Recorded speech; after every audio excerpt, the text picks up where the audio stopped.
Bonsoir tout le monde. Maintenant on va essayer de continuer la rédaction des pièces et on va essayer maintenant de dessiner ce qu'on appelle un bouchon obturateur, d'accord? Ou bien un bouchon d'obturation. Donc pour ce faire, on doit d'abord dessiner une forme qui lui ressemble. Voilà. On va les dessiner juste par insertion d'une ligne normale et par les arcs. Voilà. Maintenant, on va faire les cotations. La cotation du bout, c'est 16. Celle qui est en haut, c'est 25. Celle qui est liée au cercle, c'est 40. Et pour les cotations verticales, on va faire une de 16, une de 7 et une autre de 16 encore. Voilà. Et pour cette petite partie, on va faire 7. Vous remarquez qu'il n'est pas bien ajusté. Il faut que ce point qui est comme un plus soit confondu avec la ligne de construction. D'accord? Donc pour ce faire, on doit ajuster d'abord. Voilà. On a essayé de le redessiner pour qu'il sera mieux adaptable. Si on augmente l'arc, vous voyez que les cotations ne vont pas être respectées. Donc pour cela, on va essayer de l'approcher. Mais puisque ça ne marche pas, on va essayer d'approcher la ligne de construction vers l'arc. Comme ça. Voilà.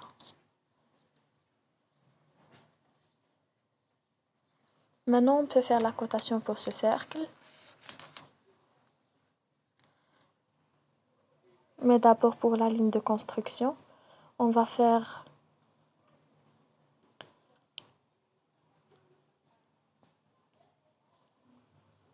On laisse d'abord le 66 jusqu'à faire la cotation du cercle.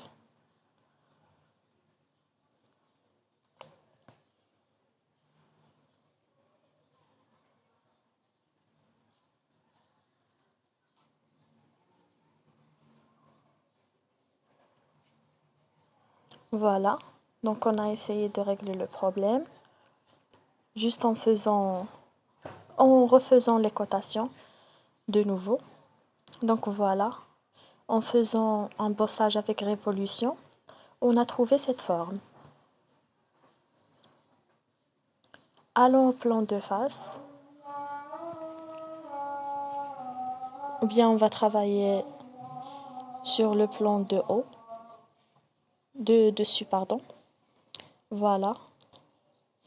On insère une ligne de construction. Et puis, on va insérer un cercle. Voilà. La hauteur de la ligne de construction, c'est 30 et le diamètre du cercle, on va le fixer à une valeur de 4. Et on va faire un enlèvement de matière à travers tout.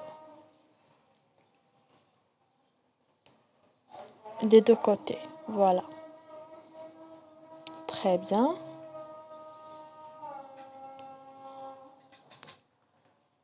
Faisons maintenant un congé de 10,5, de 0,5. Ici, ici, ici et ici. Voilà. On peut même ajouter un chanfrein, si on veut, en bout. Si on veut pas, c'est pas la peine. Bon, maintenant, on reste toujours dans le plan dessus et on va tracer une ligne de construction. Cette fois-ci, horizontale. Voilà.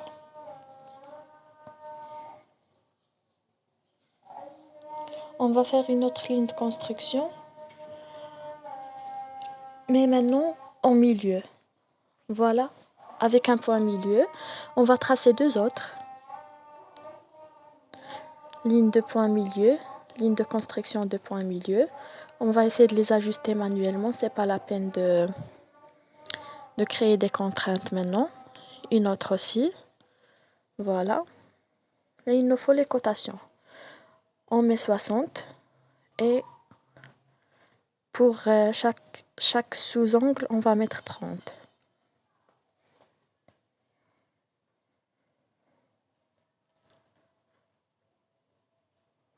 Voilà. Et on va créer des rainures. Voilà la première. Voilà la deuxième. Les cotations, on va mettre le rayon, c'est 0,25. La deuxième aussi. 0,25. Voilà, on va enlever de la matière avec un décalage de 19,5.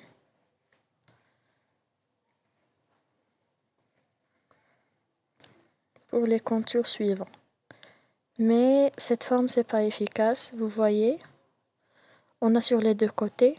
Nous, on veut juste sur un côté, après on va faire une symétrie ou bien une répétition circulaire.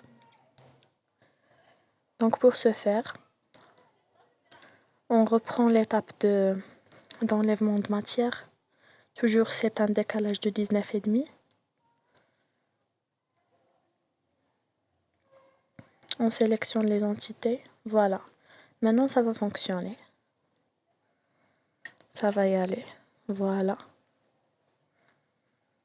Donc si on veut faire une répétition circulaire maintenant, la direction, c'est celle qui est en bleu.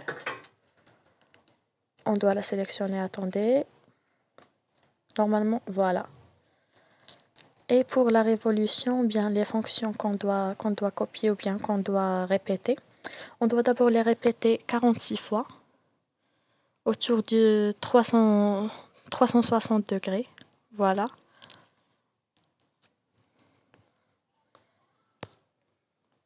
Donc c'est la forme qu'on souhaite avoir. Voilà.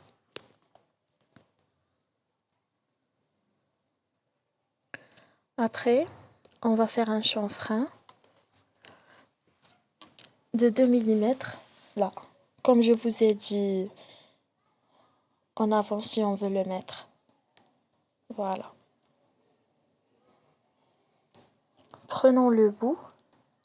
On va essayer de tracer un cercle avec le diamètre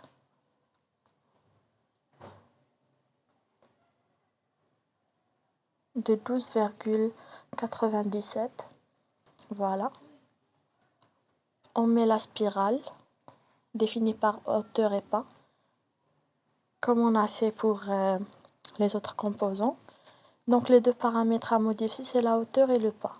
Lorsque la hauteur est nulle, le pas 2, la révolution est nulle et le diamètre c'est le même. Après on va mettre une hauteur de 12 avec un pas de 2 et une hauteur de 14 avec un pas de 2 aussi. Voilà, on a notre hélice, vous voyez.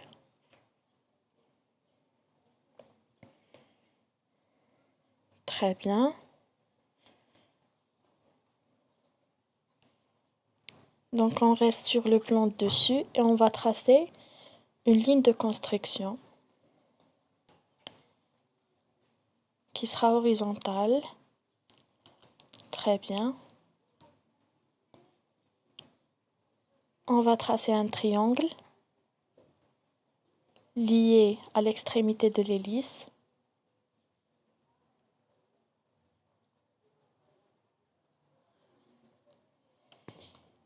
On met une contrainte de symétrie. Voilà. Et coïncidence entre la pointe de l'hélice et la pointe du triangle. On quitte l'esquisse.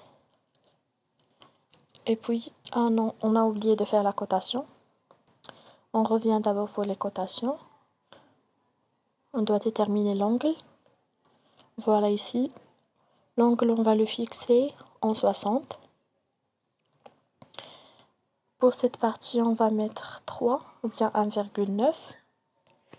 Voilà. Maintenant, il est prêt. Donc, on quitte l'esquisse. Et on va essayer de faire un enlèvement de matière. Mais balayé. c'est pas un enlèvement de matière normal. Donc, on sélectionne le triangle et on sélectionne l'hélice. Voilà. On reste toujours sur le plan dessus. On va maintenant tracer une forme en haut, mais il nous faut une ligne de construction pour en fournir. Donc voilà la ligne de construction qu'on aura besoin. Et on trace notre forme. Cette forme, c'est pour créer une sorte de gorge en haut. Comme on a fait pour les autres pièces, on met notre cotation. Voilà, ici on a mis 6.